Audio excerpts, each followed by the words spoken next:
Olá, turma, tudo bem? Tudo bem com vocês?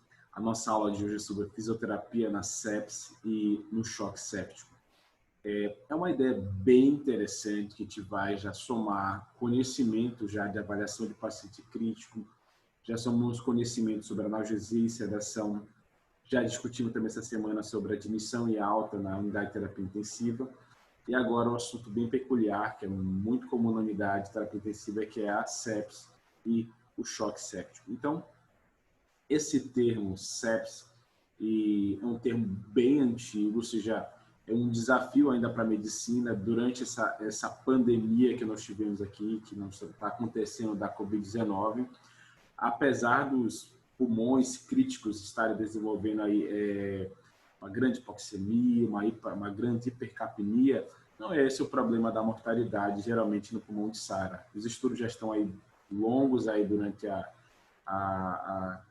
a comunidade científica e mostra que a maioria dos pacientes vão falecendo realmente por sepse, no caso, o choque séptico, ou seja, que vem matar o doente ali, não é a SARA, não é a hipoxemia, no caso, que vai levar o doente ao óbito, é a sepse e o choque séptico. Então, dentro desse contexto de pandemia, então, é um assunto que deve ser muito estudado, é um assunto que deve ser bem debatido e deve ter um conhecimento, o fisioterapeuta deve ter o conhecimento mínimo sobre essa condição, no mínimo entender o diagnóstico, entender o tratamento e saber como ele deve atuar. O primeiro slide aqui ele mostra que uma coisa bem grande, que a sepse continua sendo um desafio para a medicina, apesar de todo o movimento, de tudo que tem feito, ainda tem algumas condições que a gente não consegue evitar, principalmente dentro do choque séptico, ou seja, o tempo, aquelas horas ouro que a gente chama do início do quadro séptico é crucial. O seu paciente ele é bem atendido, ele é bem triado, ele recebe o tratamento ali de forma precoce e ágil, as chances de sobrevida são muito maiores do que um paciente que passou já algumas horas ali, aquele quadro infeccioso, já está hipotenso, entrando em choque séptico, não responde mais a volume e já entrando com vasopressor. Nas unidades de terapia intensiva, realmente a mortalidade ela é ainda alta, se considerarmos ali a sepse e o choque séptico. Então, é um assunto que deve ser grandemente debatido, é uma coisa que deve ser realmente fortalecer as unidades, principalmente a mais do tratamento, sim, mas o mais importante, o diagnóstico, ou seja, a equipe multi, a equipe médica, reconhecer ali o paciente séptico para realmente realizar a atuação. A definição é grega, é muito antiga, vem daquele termo chamado putrefação, quando Hipócrates falou o seguinte, que era um quadro clínico de febre contínua, mas a superfície do paciente estava fria, mal perfundida, com uma grande sensação de calor e sede. Então, era meio que até um paradoxo, mas ele estava já tentando descrever ali um paciente em sepse, entendeu? Um paciente que realmente tinha algum quadro infeccioso ativo, mas estava todo mal perfundido, com já uma alteração ali também do nível de consciência, um enchimento capilar ruim, então ele tentou descrever ali alguma coisa sobre isso. Eu já deixo essa primeira imagem interessante. Se você tem um paciente que ele começou a ficar ruim, esse paciente já estava bem, o paciente começou agora a ficar hipotenso, alterar o nível de consciência, piorar a oxigenação, piorar o laboratório, pense, pode ser sepse. Então, muito importante a gente observar esses itens. Vamos lá, Marli. A sepse, assim, ela vem durante os anos ganhando assim muitas forças, principalmente na parte de diagnóstico, entendeu? E suporte de tratamento, muita coisa evoluiu, principalmente a questão ali de o que utilizar no choque séptico, ou seja, está mais definido as indicações de cada item. Eu vou falar um pouquinho da história, assim, sobre a sepse, o choque séptico. Apenas em 1991 começou a criar critérios, entendeu? Vou falar alguns critérios antigos, vou falar os critérios novos, entendeu? A sepse ela começou a ser definida na forma antiga ainda como uma resposta inflamatória sistêmica associado a um foco infeccioso. Então, depois eu vou falar como é que está sendo relacionado em 91 e como a gente relaciona hoje. Basicamente, a resposta sistêmica era desenvolvida por um ataque cardíaco, uma taquipneia, uma alteração de consciência, às vezes os leucócitos mais altos. Então, esses critérios já definiam uma resposta inflamatória sistêmica. Se o paciente tivesse um foco infeccioso ali encontrado, ou pelo menos ali relativo, esse paciente é encontrado e definido como paciente séptico. Então, está aqui, ó, os critérios da SINA, a resposta inflamatória sistêmica, ou a CIS, né? Ela pode ser secundária a qualquer situação, uma pancreatite, um trauma, uma queimadura, qualquer agente, definido, então, por uma leucocitose acima de 12.000, ou uma leucopenia abaixo de 4.000, ou aquelas células imaturas com desvio à esquerda, paciente de ataque cardíaco, com febre, com aumento da frequência respiratória, às vezes no início fazendo ali até uma alcalose respiratória com a necessidade de hiperventilação ali para tentar sustentar ali o seu fluxo, a sua demanda. Então, a CIS era uma infecção, a sepse seria uma CIS com uma infecção documentada. Aí tinha um outro termo que ele chamava, que era sepse grave, que era um paciente que tinha um quadro infeccioso e tinha associado uma disfunção orgânica, seja cardiovascular, renal, respiratória. Esse termo eu vou falar depois que ele acabou saindo. E o choque séptico era aquele paciente que, depois de tomadas as medidas, até chegar ali na hidratação, no volume, na resposta volêmica, o paciente não respondia. Quando ele começava, então, a usar vasopressor, no caso a noradrenalina, algum agente vasopressor de costume era a noradrenalina, esse paciente começou a usar nora, tem um foco infeccioso ativo, tudinho, choque séptico. A diferença, basicamente, era essa daí, o paciente ter a entrada da noradrenalina para sair da sepse para o choque séptico. Já a SDMO, que é a síndrome da disfunção dos múltiplos órgãos, já quando tem a presença de alteração de vários sistemas e acometidos, a chance de sobrevida ali é muito baixa e a chance de desintervenções nessa condição também é muito baixa. Isso foi em 1991, ou seja, começou essa discussão. Mário, os últimos termos, quase realmente a gente sabe. O termo CIS já está um termo já não em desuso, mas pouco utilizado. Geralmente, então, é sepse o termo utilizado. O paciente tem ali taquicardia, taquipneia, a alteração da leucocitose, leucopenia, está com uma temperatura ali alta, está com febre, já sabe que tem um foco infeccioso ativo, sepse. A gente não considera mais aquele quadro inicial de CIS, mais foco infeccioso. Agora já tudo é sepse. O termo sepse grave também meio que foi abolido. Por quê? Toda sepse vai gerar uma disfunção orgânica, seja respiratória, cardiovascular. Então, o termo sepse grave foi meio que retirado. Então, ficou só sepse e choque séptico, meio que abreviaram ali os termos e facilitaram as nossas vidas. Mari, qual a diferença dos dois? A sepse já falamos, né? São esses critérios da CIS, antigos, mesmos critérios, associado ali, já tem um foco infeccioso ali encontrado, ativo, presumido. E o choque séptico, a diferença é que na sepse, se o paciente responder, aliás, a antibioterapia, responder à reposição volêmica, melhorou a pressão arterial e sustentou, o paciente não precisou de nenhum vasopressor, nenhuma droga vasoativa vasopressora, esse paciente está em sepse.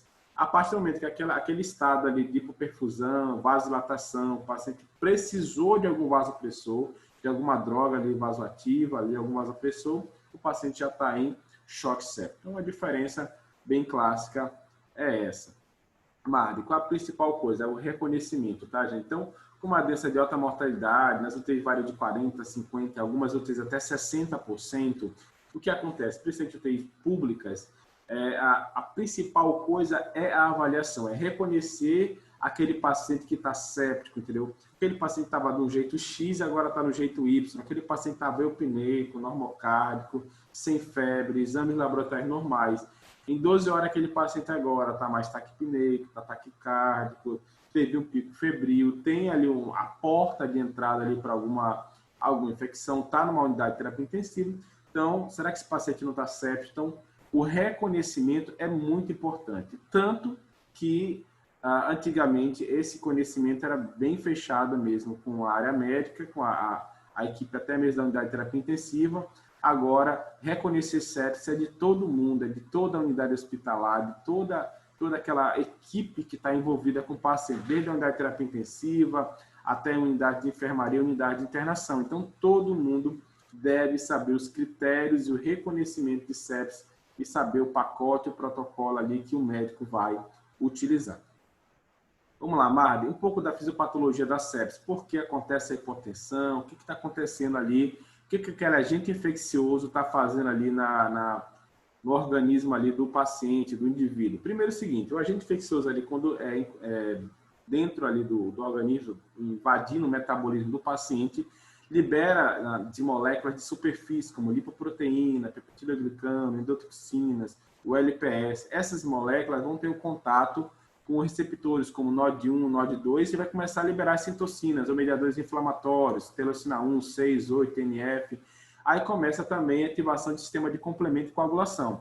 Então, tem uma resposta inflamatória inicial, uma alteração também na cascata de coagulação e alteração também no sistema de complemento.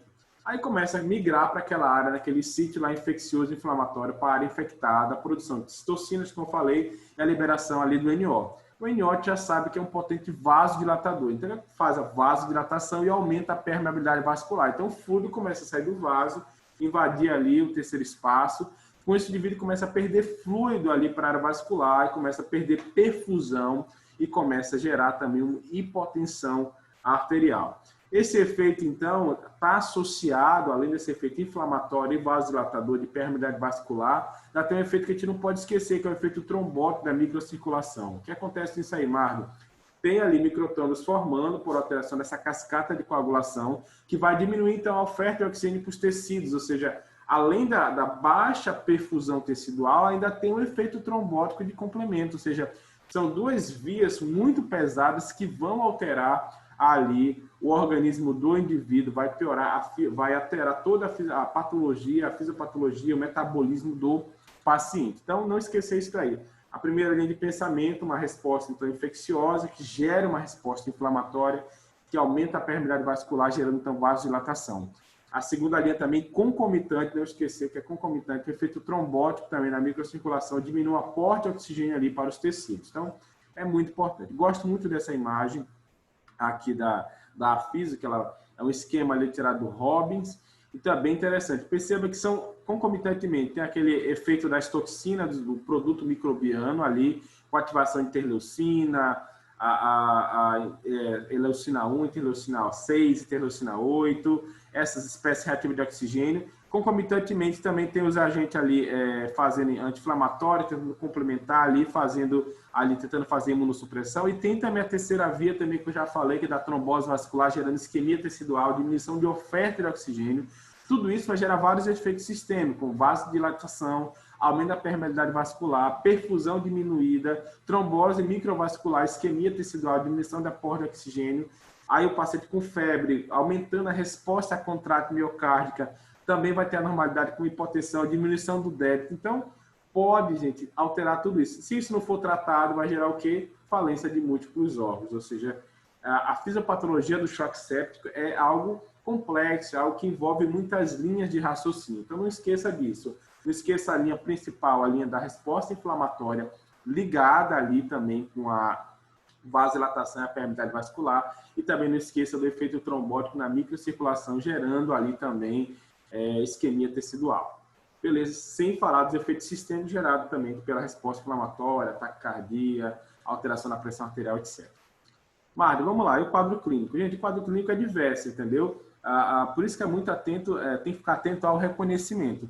Vamos colocar aqui, primeiramente, hipotensão arterial. Um paciente tem um foco infeccioso, tem tudo ali descrito ali, febre, taquicardia e tal. Aí começa ali, saiu da sepse, não respondeu ao volume e tal. O que pode relacionar, então, choque séptico? Começou noradrenalina, choque séptico. Mário, do exame físico, o que esse paciente do choque séptico vai ter?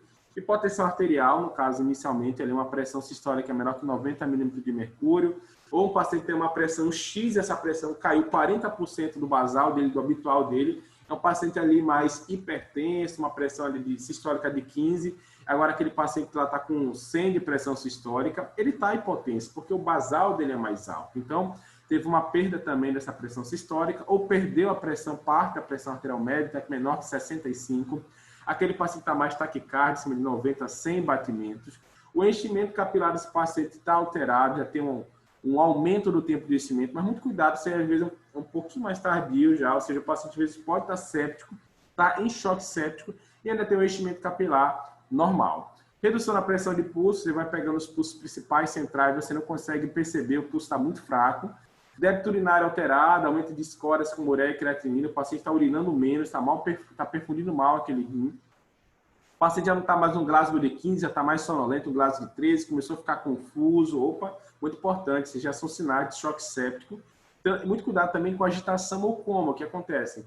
Por vezes, a sepse pode variar o nível de consciência, alterar o nível de consciência para agitação. Aquele paciente começa a delirar, agitar, e você espera muitas vezes o rebaixamento do nível de consciência.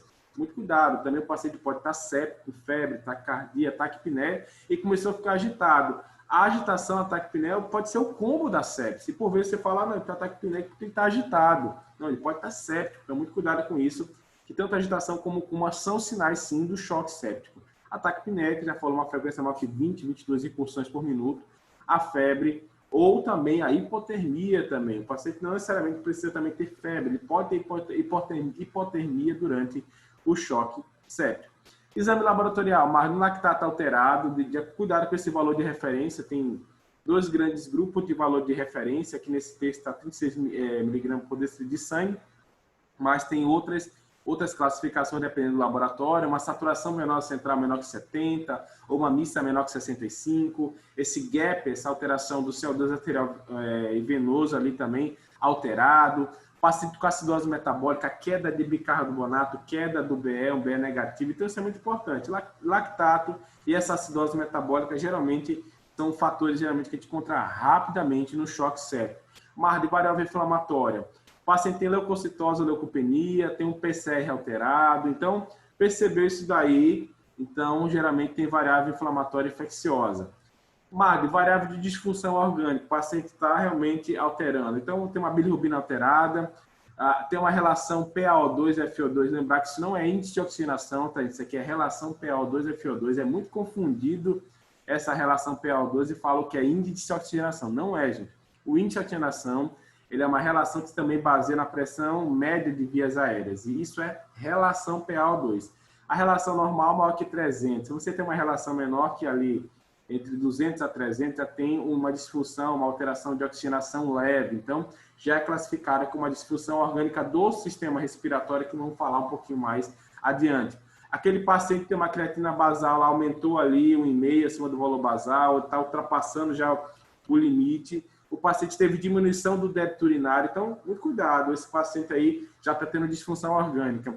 Lembra do fator de coagulação que nós falamos? O paciente está com o NR mais alargado, está com o TTPA mais alargado. Então, muito cuidado com isso daí, que também pode ser variável de disfunção orgânica. Então, o choque séptico é um combo de coisas que você vai perceber no indivíduo relacionado àquele processo infeccioso que altera todo o metabolismo, toda a relação hospedeiro, no caso, o agente infeccioso, com o organismo do indivíduo. MAD. Na relação cardiovascular, o que acontece? Lembra da permeabilidade vascular que nós falamos de vasodilatação? Então, o paciente fica hipovolêmico, né, dentro do leito intravascular, por essa permeabilidade aumentada, por essa perda de fluido do vaso, por terceiro espaço. Essa hipovolemia ela é corrigida por reposição de fluido pelo médico. Se isso acontecer, vai diminuir a resistência vascular sistêmica, vai melhorar o aporte de oxigênio. O paciente não melhorou com reposição volêmica, ou não repôs fluido, ou não foi responsivo, esse paciente vai continuar, a hipotensão vai entrar em choque, vai entrar em choque séptico. Nessa condição, a vasodilatação sistêmica, se não vai ocorrer, vai ter lactato elevado, acidose metabólica, saturação venosa reduzida, paciente com menor aporte de oxigênio para os tecidos, o paciente não melhorou, o paciente não foi triado bem, ciência renal, aí dano isquêmico aos túbulos, oligúria, aumento de ureia e creatinina e começa a falência de múltiplos órgãos, entendeu? Então, primeira tentativa, o médico vai tentar repor o volume, não melhorou, ele vai começar um vasopressor para tentar recompor aquele paciente. Então, é dessa forma que acontece a disfunção cardiovascular. Não esquecer do aumento de permeabilidade e essa perda de fluido. Tranquilo? Made, e o sistema ali respiratório, ele também pode ser alterado pela sepse? Sim, gente, isso aqui é muito importante. Lembra da lesão do endotélio vascular que se aumenta a permeabilidade? Também acontece ali, tem vasos passando, o capilar pulmonar está passando ali, tem capilar pulmonar, tem intestino, tem alvéolo. Vai ter um edema intersticial, vai diminuir ali o espaço de troca entre o alvéolo e o capilar. Isso vai gerar um desequilíbrio de ventilação-perfusão, hipoxemia às vezes refratária. O que é hipoxemia refratária? Começa a dar oxigênio, o paciente às vezes não melhora, entendeu? Começou o quê? Esse líquido está no intestino, que saiu do capilar por permeabilidade vascular aumentada, vai começar a inundar o alvéolo, vai gerar shunt, entendeu? O paciente começa a perder complacência, vai necessitar de suporte ventilatório inicialmente não invasivo, não melhorou, suporte invasivo. Qual o risco? Síndrome de desconforto respiratório. Uma doença muito comum, Mário, pancreatite. Ou seja, o paciente com uma pancreatite muito comum fazer uma resposta inflamatória intensa, uma resposta infecciosa intensa, gera muito edema essencial, gera muito SARA extrapulmonar. Então, muito cuidado com isso, entendeu? Doenças abdominais, com algum processo infeccioso, altas chances de gerar o quê? SARA, síndrome de desconforto respiratório agudo. Qual é a causa, Mardo? Lesão do endotélio vascular, aumento de permeabilidade, edema intersticial, inundação alveolar, shunt, perda de complacência e hipoxemia. Então, não esquecer, o quadro séptico sim pode gerar alteração respiratória, entendeu? E vamos falar depois do que nós fazemos diante dessa situação. Mário, o tratamento depende dessas horas de ouro que a gente falou aí, está colocado no texto. Então, quanto mais precoce for o tratamento, ou precoce for o diagnóstico para iniciar o tratamento, o médico iniciar o tratamento, menor vai ser a disfunção orgânica e menor pode ser a mortalidade, tá? Dependendo de cada paciente. Então, primeira coisa, o que é, Mário? Então, depende dessas horas iniciais. Reconhecer que o paciente está séptico, entrar com as medidas, o protocolo de sepsis. E depois, Marta, o que tem que fazer? Monitorizar débito urinário, monitorizar o sistema respiratório, monitorizar o sistema cardiovascular, ou seja, não adianta nada você estar ali com o seu paciente, olha que interessante, o paciente está séptico, recebeu o protocolo inicial, tem uma pressão ali já revertida, já com vasopressor, está estável hemodinamicamente, mas não está monitorizada a parte respiratória. Vamos dizer que o paciente está com uma relação PaO2 FO2 de 130, o paciente está com muito edema ali, intersticial, inundando o alvéolo, o paciente está com 80, 90 de FO2 para saturar acima de 90%. O que acontece? Esse paciente está com uma resposta inflamatória, infecciosa, muito intensa no sistema respiratório. E se isso não for triado rapidamente, verificar se o paciente é responsivo a PIP, as medidas ventilatórias, posição prona, observar se o paciente está fazendo STRA. Porque se o paciente não for triado adequadamente, olhar só a parte cardiovascular, ou só a parte infecciosa, ou só a parte renal, esse paciente vai falecer de quê? Do SARA, entendeu? Porque o SARA mais processo infeccioso é uma bíade muito ruim. E se falar rim, a tríade está completa. Então, primeira coisa, o médico vai fazer o reconhecimento e o pacote da sepse. E a segunda coisa é fazer a monitorização. Como é que está a oxigenação? Como é que está o sistema cardiovascular? Como é que está o lactato? Como é que estão os marcadores inflamatórios infecciosos? Débito urinário, ureia e creatinina do paciente, bilirrubina, como é que está a coagulação do paciente? Então, tudo isso é muito importante. O sistema neurológico melhorou. Então, esse combo, a sepsia é sistêmica, ela é multifatorial. Então, monitorize o médico, a equipe multi, monitorizar a parte séptica. E a gente, mas o que a gente faz? Sistema respiratório, né, gente? Então, avaliar o sistema respiratório, avaliar o sistema motor funcional do paciente. A nossa função é saber se o paciente está perdendo complacência, piorando a relação PaO2 oxigenação, aumentando o déficit de oxigenação. Muito importante também se o paciente está tendo limitação de fluxo, porque aquele paciente que recebeu muita reposição volêmica no início do choque lá da sepse, e o paciente não respondeu ao volume, mas recebeu muito volume, aquele paciente pode ficar positivo, gerando limitação de fluxo aéreo. Então, muito importante, a gente tem que ter um olhar crucial nesse paciente. Beleza, Marvin? Então, como é que o médico vai triando ali a reposição volêmica, sabendo que o líquido está indo para o terceiro espaço, ele está aumentando realmente, melhorando ali a quantidade de fluido ali no leito vascular, como ele está melhorando também a oferta de oxigênio tecidual. Ele vai avaliar a saturação venosa do paciente, ele vai avaliar o lactato, vai verificar se a pressão arterial médica ou a sistólica está melhorando e vai avaliar a PVC, que é a pressão venosa central, a quantidade de fluido ali no leito vascular. Então, é muito importante. E a diurese. Então, esses 5 combos aí, esses 5 sinais, 5 itens são o que o médico observa se a reposição volêmica está melhorando os parâmetros hemodinâmicos e de perfusão. Olhando esses itens, a monitorização mínima, o paciente pode estar sendo responsivo ou arresponsivo à restrição volêmica. Deu fluido, melhorou pressão, abriu diurese, diminuiu o lactato, a PVC enquadrou ali no paciente, beleza, ele respondeu à volemia. O paciente continua caindo de diurese, o paciente não melhorou pressão, está ficando só com balanço positivo, a saturação venosa está ruim, o lactato está subindo, esse paciente não respondeu à restrição volêmica. Então, muito importante a gente saber isso daí. Então, tem um pequeno esqueminha, foi tirado ali do Azevedo, do livro do Luciano, do Azevedo. Então, ele botou aqui uma sepse com lactato alterado, com hipotensão, botou o quadro inicial, coletar cultura, faz a infusão de fluido, observou pressão, não melhorou, começa o vasopressor, observa o lactato, continua observando parâmetros e monitoriza a hemodinâmica o paciente de forma completa. Então, é um combo. rapidamente verifica o foco, coleta a cultura, entra com o protocolo antimicrobiano, começa a reposição de volume se tiver permissividade para isso, verifica se melhorou. Não melhorou, a droga de escolha é a noradrenalina, continua avaliando diurese, pressão arterial média, toda a parte cardiovascular, hemodinâmica, respiratória e perfusional do paciente. Marli, quais são as drogas que são utilizadas dentro do choque séptico? Gente, são várias, entendeu? Dentro da unidade de terapia intensiva, geralmente a nora e a dopamina. De escolha, mais de escolha de paciente com acesso central, noradrenalina é a droga, o vasopressor de escolha utilizado. Lembrar que ela tem efeitos colaterais, a meta dela é melhorar a pressão arterial para melhorar a perfusão do paciente, mas ela tem como efeito colateral aumento do consumo de oxigênio pelo miocárdio e vasoconstrição renal. O paciente começou a usar nora, ele pode fechar o rim e fechar a diurese, esse paciente pode até cair na hemodiálise, entendeu? Com a ascensão daquela droga, ela tem efeitos benéficos como efeitos colaterais. Então, muito cuidado com isso. O texto até bota como não existe uma dose máxima, mas vai do prognóstico do paciente e a quantidade de infusão por drogas ali, micrograma, quilo minuto que o paciente está recebendo e de acordo com o protocolo da unidade e com os guidelines já publicados, onde não há mais sobrevida na extensão da droga. A dopamina, ela também tem efeitos adversos, como necrose isquêmica da pele, vômito, taquiarritmia. Então, muito cuidado, a alteração dos hormônios da hipófise. Então, muito cuidado também. Ela tem menos potência em relação à noradrenalina para aumentar a pressão arterial. Mas outras drogas também são utilizadas. A vasopressina, já coloco ela de cara aqui, ela é muito utilizada de forma concomitante com a noradrenalina. Aquele paciente está ascendendo nora e não consegue melhorar a pressão arterial, ainda está 9/6, 8/4, a média está baixa, mal perfundido, diurese não abre.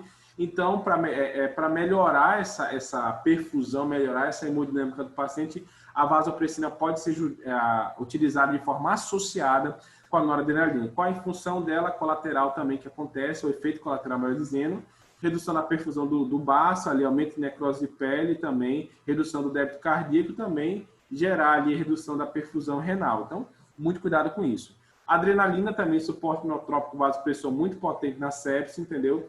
Alguns utilizam, outros não, dependendo do quadro e do paciente. Também pode causar taquiarritmia, uma das principais complicações dela, hiperglicemia. Então, tem uso limitado assim, dos pacientes que não responderam às terapias convencionais. Então, nora e vasopressina geralmente são as drogas de escolha utilizada. A adrenalina tem um espaço, mas um espaço mais reduzido em comparação às outras drogas vasoativas. A intenção, lógico, né, é melhorar a pressão arterial, melhorar a perfusão tecidual, melhorar a hemodinâmica do paciente. Lembrando que o paciente está hipotenso. A outra droga também que pode ser utilizada é a dobutamina, entendeu? Como um suporte inotrópico na sepse, naqueles indivíduos que já tem uma disfunção miocárdica. Então, aquele paciente que já sabe que ele tem um VR ruim, um miocárdico ruim, ou fez o ecocardiograma, tem uma bomba cardíaca ruim naquele momento, a dobutamina tem um espaço também para ser utilizada na sepse, desde que aquele paciente tenha documentado ali a disfunção miocárdica dele. Mas o que pode acontecer, Marco? Também taquiarritmia, aumento do consumo de oxigênio. Muito cuidado com isso, que o paciente às vezes está com essa interação de drogas aí e tem muito efeito colateral. Tá bom? Então, essas são as principais drogas aí que são utilizadas dentro do quadro do choque séptico. Então, os pontos-chave, Marco, já discutiu aqui os pontos-chave, já falamos, né, na sepse, a versão rápida, a avaliação sequencial ali da falência dos órgãos, aí tem vários scores, eu vou mostrar um aqui que é o SOFA, que é rapidamente utilizado. Então, reconheceu que o paciente está séptico, o médico entra com antibiótico inicial para tentar ali rapidamente dar o pacote inicial da sepse. Paciente hipotenso, vai ressuscitar volemicamente o paciente. Se ele respondeu, continua a monitorização e observação. Não respondeu a droga de escolha, logo em seguida é a noradrenalina. Pode associar também com a vasopressina se começar a ascender noradrenalina para tentar buscar uma pressão arterial médica, uma boa saturação, uma saturação venosa central, redução do lactato, melhora do débito urinário, melhora do nível de consciência que o paciente está começando a evoluir para a sonolência. E os glicocorticoides não são recomendados como droga de escolha, mas principalmente se o paciente restaurar a hemodinâmica com respiração hídrica e vasopressor. Então, cuidado também na observação desses itens. O score de gravidade, tem vários aqui, mas eu coloquei esse daqui que é muito utilizado, que é o SOFA, entendeu? que ele avalia a relação PaO2-FO2, as plaquetas, a bilirrubina, o sistema cardiovascular, a escala de coma de Glasgow e a creatina no débito urinário. Valores acima de 4 de score, o paciente está grave. Um exemplo, se o paciente tem uma PaO2-FO2 dentro do quadro séptico, uma pancreatite, com uma PF, uma relação PO2 menor que 100, esse paciente com suporte ventilatório entubado, esse paciente já é grave, já. Por quê? Porque o score está dando 4. Vamos dizer que o paciente tem uma bilirrubina ali maior que 12, 4. Hoje o paciente tem uma relação PO2 ali menor que 200 e está recebendo noradrenalina ali com valor ali 0,1 ali, então o paciente já está grave, ó, 3 pontos, suporte 3, 6, então o paciente também está grave. Então, o sofro você vai somando os scores de acordo com o sistema respiratório, a parte de coagulação do paciente, sistema ali de hepático biliar do paciente, cardiovascular, nível de consciência, débito urinário e scores renais. Vai somando e observa as disfunções orgânicas daquele paciente e o score de gravidade dele. Marde, agora e a gente, como fisioterapeuta, o que nós fazemos aí? Lembrar que está dentro do pacote inicial do reconhecimento, dentro da unidade de terapia intensiva, todos têm que ter o conhecimento do pacote da sepse, reconhecer o paciente séptico.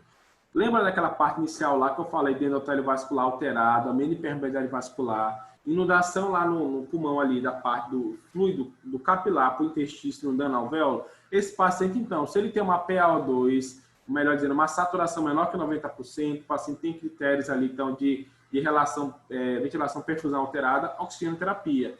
Então, ofertar se a saturação menor que 90%, tá, gente? Hiperóxia não melhora a paciente, pelo contrário, piora os desfechos.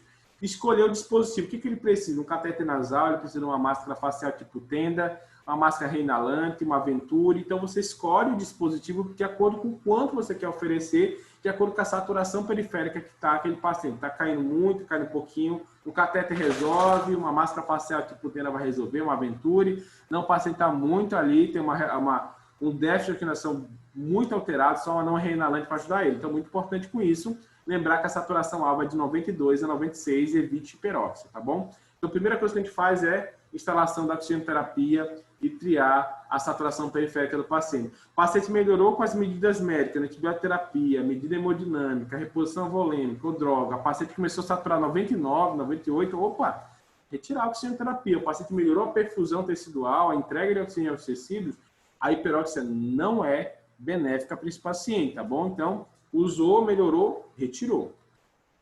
Vamos lá, Mari, o que mais? Agora o paciente está começando a ter desconforto respiratório, o paciente está começando a ter alteração ventilação-perfusão, o paciente tem agora uma relação ali mais alterada, então você pode instalar a ventilação não invasiva. Se for só um cunho, relação ventilação-perfusão, não tem alteração de carga elástica pulmonar, CPAP. CPAP e oxigenoterapia junto ali no paciente e observa a resposta com um trio de 30 minutos. Melhorou, o paciente pode continuar a ventilação não invasiva, não melhorou, tentar outras terapêuticas.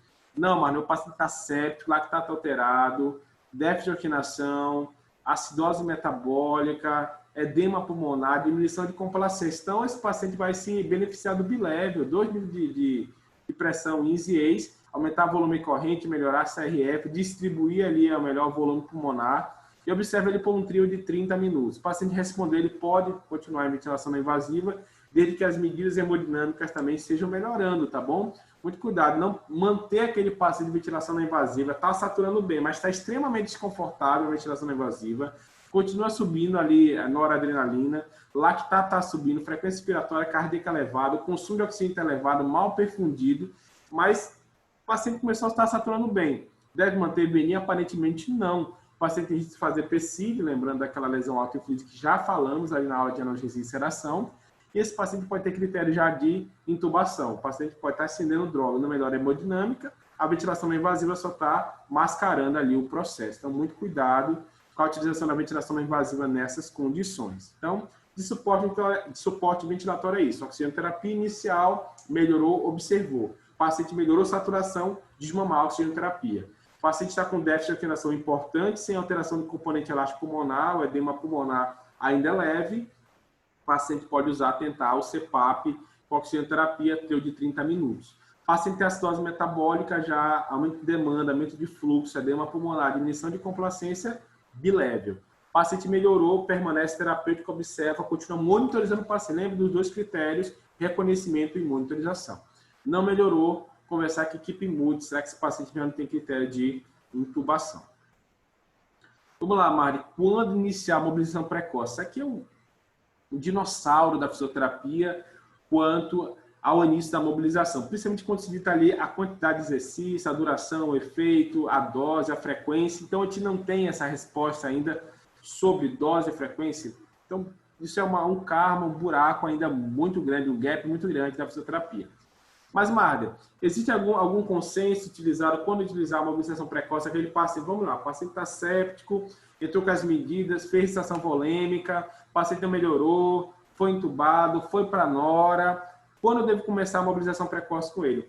A partir do momento que o paciente tem melhora hemodinâmica, o paciente tem melhora da lactatemia, o paciente está melhor perfundido, está estável hemodinamicamente, a quantidade de droga já não ascendeu, pelo contrário, ou está reduzindo, o paciente então estabilizou, passou 4 horas desse processo de estabilização, ali o paciente pode iniciar a mobilização precoce, ou naquele momento de estabilização ele pode realizar a mobilização precoce, desde que não altere a hemodinâmica daquele paciente. Marde, a segunda pergunta que eu faço, mobilização passiva é eficaz? Vão observar que não, ou seja, os estudos mostram que não adianta fazer mobilização passiva nesse paciente séptico ali, que não está cooperando, não está participando da terapia, aquele paciente que está sedado, entubado, com nora, com estabilização agora hemodinâmica, com baixa débito urinário. Então, mobilização passiva não se mostra um bom desfecho. Mardo, quais duas opções que nós temos aqui agora, então, para ele? A cicloergometria passiva e a estimulação elétrica neuromuscular. Então, os dois componentes que podem ser utilizados dentro da mobilização precoce desse doente. Vamos lá, Marco, repete de novo. Posso começar a mobilização? Pode, se o paciente tiver o quê? Estável, parou de subir nora, o paciente, o vasopressor estabilizou, melhorou a hemodinâmica, melhorou o laboratório, melhorou a perfusão, melhorou tudinho ali do paciente, posso iniciar. O que utilizar? A mobilização passiva não parece ser um bom desfecho. Ou estimulação elétrica neuromuscular ou cicloergometria passiva. Vou falar depois dessa cicloergometria no finalzinho ali também. Tem um estudo novo de 2020 também que não melhorou muita coisa. Mas era o que era priorizado, eram esses dois itens, já que a mobilização passiva foi meio que demonizada. Então vamos lá. Aí tem vários estudos, eu coloquei esse aqui da Critical Care Medicine, mostrando o impacto da fisioterapia na mobilização precoce do paciente. Eles mostraram principalmente o quê? Compararam ali parte de marcador inflamatório, histologia, biópsia muscular, dividiram ali um grupo controle e um grupo de intervenção e mostraram o desfecho que, de 21 pacientes, 10 no controle, de 8 em intervenção, que os marcadores de anabolismo e inflamação não foram modificados, que é seguro, ou seja, dá para fazer ali realmente a mobilização precoce e que a fisioterapia melhoraria até a área transversa das fibras musculares. Então, esse estudo foi um dos estudos que realmente falou, olha, não dá para fazer, vale a pena fazer fisioterapia precoce nesse doente. Está estável, tá, pode melhorar. A segunda coisa é o que fazer nesse paciente. Então, sabemos que pode se melhorar o paciente ali no choque séptico já estabilizado. A segunda pergunta, então, posso fazer? Posso, sim. O paciente não subiu droga, está em queda ou estabilizou o vasopressor nas últimas 4 horas. O paciente está com lactato, PAN, frequência cardíaca respiratória, saturação totalmente estável, eu posso sim fazer a mobilização precoce. Cuidado com a mobilização passiva, que esse paciente pode não ter ali grande desfecho. Cicloergometria e estimulação elétrica neuromuscular. Vamos falar agora ali, cada um tem o seu espaço, tá bom? Então vamos lá. Aí tem outro estudo também, ó, comparando de novo a estimulação elétrica neuromuscular e a cicloergometria passiva com a mobilização passiva. Mostraram o quê? Que tanto a estimulação elétrica neuromuscular e a cicloergometria ativa e passiva teve melhores desfechos em comparação à mobilização passiva. Qual o problema, Mário? É o seguinte, o problema que mostrou essa meta-análise é o seguinte, qual a frequência? Qual a intensidade? Qual a dose do exercício? A gente não sabe, é um santo grau que a gente busca, que nós não sabemos ainda qual a dose utilizar naquele paciente. Então, apesar de saber que esse grupo de estimulação e cicloergometria passiva-ativa é melhor que a mobilização passiva convencional, a gente não sabe exatamente ainda qual ali a dose, o efeito, a frequência desse paciente. Então, vamos lá. Aí agora, esse estudo aqui foi publicado ali no Instagram do meu amigo professor Daniel Lago. Quem quiser ler um pouquinho mais ali, está ali a referência, discutir um pouquinho desse estudo. Vou falar rapidamente o que ele falou. Esse estudo ele mostrou o seguinte, ele comparou a ciclogrametria passiva, gente, que a gente utilizava bastante no paciente ali que está com MS de 0, acamado, aquele paciente que não responde muito bem ali, que não está participando da terapia. E esses dois estudos aqui do Nixon mostrou o seguinte, que esse paciente que usou ali 27 minutos ali de ciclogrametria passiva não melhorou em nada o desfecho de funcionalidade, não melhorou nada os marcadores ali de internação, pós-alta, tempo de ventilação. Então, se a ciclometria passiva já não conseguiu fazer esse desfecho, imagine a mobilização passiva, gente. Então, bem complicado. Então, esse estudo abre um leque de opção seguinte. Será realmente que é válido usar a ciclometria passiva e mobilização passiva nesse paciente? Será que o grande grupo está só na estimulação elétrica neuromuscular? Então, muito cuidado com isso. Marder, se eu não disponho desse recurso na minha unidade, posicionamento do paciente, mudança de decúbito, cabeceira elevada, posicionamento terapêutico daquele paciente. Não tem o que fazer. O paciente começou a melhorar daquele choque séptico, começou a acordar, dá para desligar a aceleração, consegue participar da terapia, mobilização ativa assistida naquele paciente, vai mudar o desfecho dele. Mas durante o procedimento que ele está realmente sedado e não participa da terapia, muito cuidado, porque a mobilização passiva não mostra grande desfecho. E esse estudo aí, que saiu na Critical Care australiana, mostrou também que a ciclometria passiva parece não ter um bom desfecho. Não confunda com ativa e não confunda com exercício ativo e ativo assistido, tá bom? Muito cuidado. O paciente participa, sim, vai melhorar. O paciente não participa, será que a estimulação elétrica neuromuscular é o grupo ali que não vai ter realmente só grande diferença, que os estudos já mostram que sim. Então, muito cuidado. Essa era a nossa ideia da aula de hoje. Então, mostrar o reconhecimento da sepsis, como ela vem sendo monitorizada ao longo dos anos, como ela vem sendo reconhecida, a importância do protocolo precoce inicial, a importância do tratamento inicial e o principal, a importância da monitorização. Então, isso é o mais importante. Lembre que sua função é monitorizar a função respiratória do paciente, entrar com a mobilização no mais precoce possível. O paciente começou a participar, vamos lá. Dispõe da estimulação elétrica neuromuscular, usar nos grandes grupos, desde que o paciente não tenha nenhuma contraindicação. Beleza? Então, essa era a ideia da fisioterapia na sepse e no choque séptico. Eu agradeço aqui qualquer pergunta, vocês podem perguntar pelo WhatsApp, dizer pelo chat aqui dessa aula também, que vai ser disposta no YouTube ou no Google Class. Então, valeu, muito obrigado aí pela participação de vocês, obrigado aí por realmente ali estar assistindo mais uma aula. Valeu e até a próxima, gente. Muito obrigado.